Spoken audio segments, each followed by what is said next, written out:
नमस्कार, स्वागत है आपका। आप देख रहे हैं द न्यूज और मैं रानी गुप्ता आपके साथ। हरियाणा विधानसभा चुनावों के जो रुझान है वो सामने आ रहे हैं, लेकिन वो ये रुझान कहीं ना कहीं अब नतीजों में तब्दील होते हुए नजर आ रहे हैं। इस बीच तमाम जो इलेक्ट्रॉनिक मीडिया या यूं कहे कि बड़े बड़े मीडिया चैनल्स ने एग्जिट पोल बनाया था, जहां पर वो कांग्रेस की सरकार हरियाणा में बनाते हुए दिखाई दे रहे थे। लेकिन इन तमाम एग्जिट पोल की धज्जियां उड़ती हुई नजर आ रही है, क्योंकि इस वक्त जो रुझान सामने आ रहे हैं उसमें सीधे तौर पर बीजेपी काफी ज्यादा संख्या में लीड करती हुई दिखाई दे रही है। सबसे पहले अगर हम नजर डालें तो यहां पर आप देखेंगे, सीधे आपको लाइव दिखा रहे हैं इलेक्शन कमीशन का जो रिजल्ट है वो आपको दिखा रहे हैं। तो यहां पे कोई देर भी नहीं है, जो लाइव आंकड़े आ रहे हैं वही आप तक हम पहुंचा रहे हैं। और यहां पर अगर आप देखेंगे तो बीजेपी सीधे 49 जो सीट है उसके साथ लीड कर रही है। देखिए यहां पे 49 सीटों के साथ बीजेपी जो है हरियाणा के चुनावों में काफी ज्यादा आगे चलती हुई नजर आ रही है, या यूं कहें कि लीड कर रही है। वहीं अगर हम कांग्रेस पार्टी की बात करें, राहुल गांधी कांग्रेस पार्टी बड़े बड़े दावे कर रहे थे कि इस बार हरियाणा में वो सरकार बनाएंगे, तो इनके दावों पर भी नजर डाल ले। मात्र 35 सीट है इस वक्त कांग्रेस की आई है। इसके अलावा जो INLD है उसकी एक सीट है और BSP भी एक सीट, मायावती की ये पार्टी है। और इसके अलावा निर्दलियों की बात करें तो निर्दलीय जो है वो 4 सीटों के साथ आगे चल रहे हैं। तो यहाँ तो मोटा मोटी आंकड़ा हमने देख लिया कि कौन कौन सी पार्टी कितने सीटों के साथ लीड कर रही है। लेकिन हरियाणा विधानसभा चुनाव में एक बार उन सीटों पर भी नजर डालते हैं जो कि काफी ज्यादा हॉट सीट बनी हुई है, काफी ज्यादा मेन सीट बनी हुई है और लोगों की निगाहें इस सीट पर टिकी हुई है।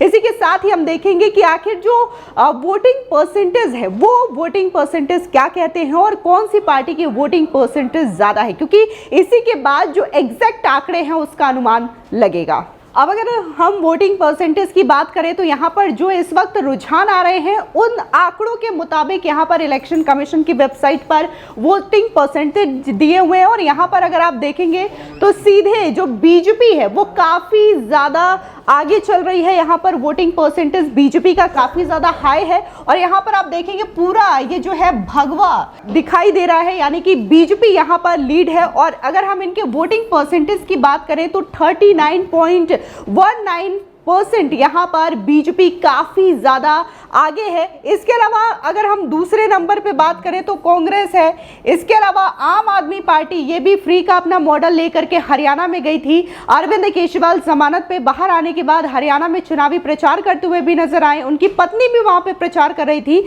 लेकिन हरियाणा की जनता पर फ्री का कोई असर यहाँ पर देखने को नहीं मिल रहा है। और केजरीवाल तो यहाँ पर महज 1% ही उनका वोटिंग परसेंट दिखाई दे रहा है, जो कि बहुत ज्यादा पीछे है। इससे आगे तो वहां पर जो इंडिपेंडेंट है, जो निर्दलीय हैं, उनके यहाँ पर आंकड़े दिखाई दे रहे हैं। अब जब हम अलग अलग जो कैंडिडेट हैं, जो हॉट सीट है उस पर नजर जब डाल ही रहे हैं, तो सबसे पहले यहाँ पर बात करेंगे बीजेपी, जिनके चेहरे पर पूरा का पूरा हरियाणा का विधानसभा चुनाव लड़ रही है, जो कि मुख्यमंत्री भी रहे हैं, नायाब सिंह सैनी। इनकी सीट है हरियाणा की लाडवा सीट। और यहाँ पर अगर हम नायाब सिंह सैनी की बात करें तो ये 9,632 वोटों के साथ आगे चलते हुए नजर आ रहे हैं। इसके अलावा जो दूसरे कैंडिडेट है मेवा सिंह, जो कि कांग्रेस पार्टी से यहां पर है, वो 9,632 सीटों के साथ पीछे चल रहे हैं। तो जाहिर तौर पर 9,000 का ये जो आंकड़ा है काफी ज्यादा मायने रखता है। और नायाब सिंह सैनी अपने आप में यहां पर बहुत ज्यादा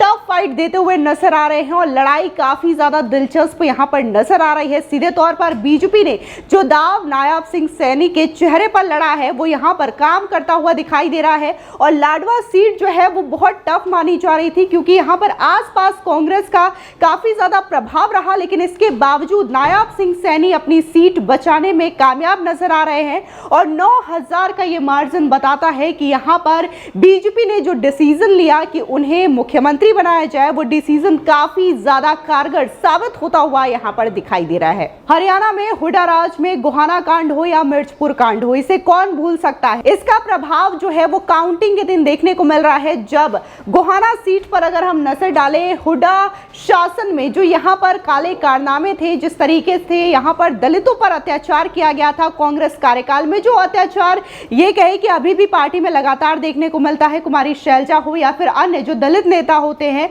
उनका कैसे कांग्रेस में अपमान किया जाता है। और ये चीज आज भी हरियाणा का दलित समाज नहीं भूला है, जिसकी वजह से 5 अक्टूबर को ये चीजें हुई थी और बकायदा वोटिंग जो है वो देखने को मिली थी। और यहाँ पर ये जो वोटिंग है वो आंकड़ों में तब्दील हो रहा है और यही वजह है कि गोहाना सीट से जो यहाँ पर भारतीय जनता पार्टी यानी कि बीजेपी के प्रत्याशी हैं अरविंद कुमार शर्मा, वो यहाँ पर सीधे कहें तो 13,318 वोटों के साथ आगे चल रहे हैं। 13,000 वोट अपने आप में बहुत बड़ा आंकड़ा है। और वहीं दूसरी ओर जगबीर सिंह मलिक हैं जो कि कांग्रेस के प्रत्याशी हैं, ये 13,000 वोटों के साथ पीछे चल रहे हैं। तो गोहाना कांड अपने आप में कांग्रेस के लिए एक माइनस पॉइंट, एक वीक पॉइंट साबित होता हुआ नजर आ रहा है, क्योंकि हरियाणा में हुड्डा राज में दलितों ने काफी ज्यादा अत्याचार झेला था, उन्हें अपने गांवों से पलायन करना पड़ा था, उनके घर जला दिए गए थे। और यही चीजें आज आंकड़ों में तब्दील होते हुए नजर आ रहे हैं, जहां पर गोहाना सीट से बीजेपी काफी ज्यादा आगे चल रही है। हरियाणा विधानसभा चुनाव के दौरान प्रचार का सिलसिला देखने को मिला था, जहां पर कांग्रेस के प्रत्याशी खुले मंच से नौकरी देने की बात कर रहे थे, खर्ची पर्ची की बात कर रहे थे और ये कह रहे थे कि सत्ता में आएंगे तो भ्रष्टाचार को कैसे अंजाम देंगे, ना सिर्फ अपना घर भरेंगे बल्कि अपने रिश्तेदारों का घर भरेंगे। अब ये जो चेहरा है आपको याद ही होगा, शमशेर सिंह गोगी कांग्रेस के प्रत्याशी हैं। बाकायदा असंध में जब चुनावी प्रचार कर रहे थे तो ये कह रहे थे कि जैसे ही हुड्डा साहब यानी कि कांग्रेस की सरकार बनेगी सबसे पहले हम अपना घर भरेंगे, उसके बाद अपने रिश्तेदारों का घर भरेंगे। अब देखिए ये जो इनका घर है वो भले ही जनता वोटों से भरे ना भरे, लेकिन बीजेपी के जो प्रत्याशी हैं योगेंद्र सिंह रैना, इनके जो वोट है वो बढ़ रहा है क्योंकि जनता इन पर विश्वास कर रही है, बीजेपी पर विश्वास कर रही है और तभी इनकी झोली जो है वो 3,224 वोटों के साथ जनता काफी ज्यादा आगे ले जा रही है। और वहीं शमशेर सिंह गोगी जो है वो पीछे चल रहे हैं 3,224 वोटों के साथ। तो जिस तरीके से सरकार बनने से पहले कांग्रेस इतना ओवर कॉन्फिडेंस नजर आ रही थी और ये कह रही थी कि सरकार बनते ही खुले तौर पर भ्रष्टाचार करेंगे, तो इसका करारा जवाब जनता भी कांग्रेस पार्टी और उनके प्रत्याशियों को देती हुई नजर आ रही है। सिर्फ शमशेर सिंह गोगी ही अकेले प्रत्याशी नहीं थे जो इस तरीके से खुलेआम भ्रष्टाचार करने की बात कर रहे थे, बल्कि एक और चेहरा है, उसे भी आपको दिखाते हैं। उनकी क्या कंडीशन इस वक्त उनकी सीट पर चल रही है वो भी देखते हैं।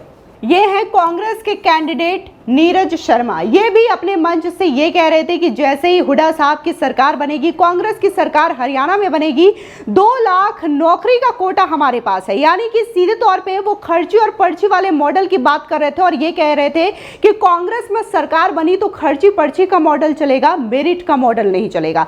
लेकिन यहाँ पर जनता इन्हें भी जवाब दे रही है और देखिए यहाँ पर जो बीजेपी के प्रत्याशी हैं सतीश कुमार पांजा, वो यहाँ पर 3,936 वोटों के साथ आगे चल रहे हैं। यानी कि बीजेपी की कैंडिडेट यहाँ पर दमदार परफॉर्मेंस करते हुए दिखाई दे रहे हैं। तो वहीं कांग्रेस पार्टी के जो प्रत्याशी हैं नीरज शर्मा, खर्ची पर्ची वाला मॉडल अपना रहे थे, नौकरी दे रहे थे लोगों को, वो भी खर्ची पर्ची के सिस्टम से, वो यहाँ पर 3,936 वोटों के साथ पीछे चल रहे हैं। एक बड़ा फर्क देखने को मिल रहा है, बड़ा अंतर है यहाँ पर। दोनों ही प्रत्याशी, फिर चाहे वो शमशेर सिंह गोगी हो या फिर नीरज शर्मा हो, दोनों ही यहाँ पर भ्रष्टाचार के मॉडल की बात कर रहे थे और दोनों को ही हरियाणा की जनता ने करारा जवाब दिया है। तो सीधे तौर पर बीजेपी इस वक्त हरियाणा में काफी ज्यादा अच्छे मार्जिन के साथ लीड कर रहे हैं। उनके जो तमाम प्रत्याशी हैं, जो हॉट सीट है जहां पर काफी ज्यादा चर्चा हुआ था, वहां पर भी अच्छी परफॉर्मेंस बीजेपी करती हुई नजर आ रही है।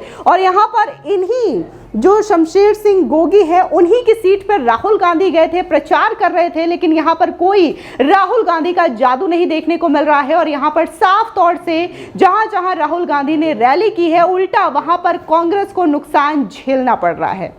देखिए जब हमने शुरू किया था तो जो बीजेपी का आंकड़ा था वो यहाँ पर 49 था, लेकिन यहाँ पर एक सीट पे और बीजेपी ने लीड कर दिया है। यानी कि 50 सीटों के साथ इस वक्त बीजेपी आगे चल रही है। तो वहीं कांग्रेस की एक सीट और कम हो गई है, 34 सीट। जब हम आपको शुरू में दिखा रहे थे तो यहाँ पर कांग्रेस 35 सीटों के साथ थी, लेकिन यहाँ पर 34 सीट है। इसके अलावा INLD 1 सीट है, BSP 1 सीट और निर्दलीय 4 सीटों के साथ आगे चल रही है। यानी कि कुल मिलाकर के हरियाणा चुनाव को लेकर के जितने भी एग्जिट पोल्स दिखाए जा रहे थे, बड़े बड़े मीडिया चैनल्स की ओर से बड़े बड़े जो पत्रकार ये दावा कर रहे थे कि इस वक्त हरियाणा में जो बीजेपी है उसकी स्थिति बहुत ज्यादा खराब है, तीसरी बार वो जीत नहीं पाएगी, जीत की हैट्रिक नहीं लगा पाएगी। तो इन तमाम दावों की धज्जियां इस वक्त उड़ती हुई नजर आ रही है और बीजेपी 50 सीटों के साथ लीड कर रही है। फिलहाल इस पूरे मामले को लेकर के आपकी क्या राय है, कमेंट सेक्शन में जरूर बताएं। धन्यवाद।